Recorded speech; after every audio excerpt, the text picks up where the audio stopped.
मैया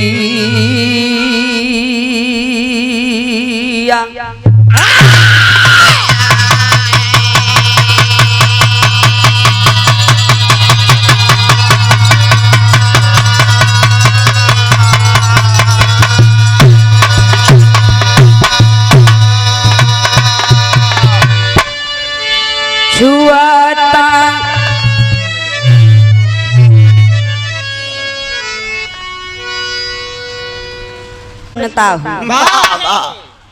आप जैसे फोन पे बात करते थे वैसे एकदम अपनी बातों पे आप खरा उतरे। जो गलतियां होंगी क्षमा करिएगा। नहीं तो ढेला उठा के मार दियो।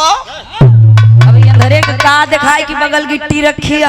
तो गलती करे आयो माल जैसे ज्यादा चले वाला थक जाते बाबूजी, वैसे ज्यादा बोलऊ वाले से कुछ न कुछ गलत निकल जाते।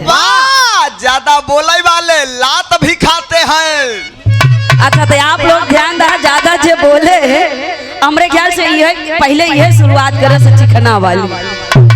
आप लोग ध्यान रहा, बड़ा सम्मान मिला, पंखुड़ियों से गुथा हुआ इसने सम्मान भरा हुआ ये पुष्पों का हार और साथ ही साथ बहुत ही सुंदर अंग वस्त्र और साथ ही साथ 101 रुपए का आशीर्वाद मिला।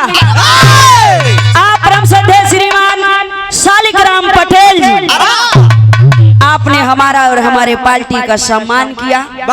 आपको तहे दिल से बहुत बहुत धन्यवाद और आशीर्वाद दें। हम बच्चे अपने कला में कामयाब हैं।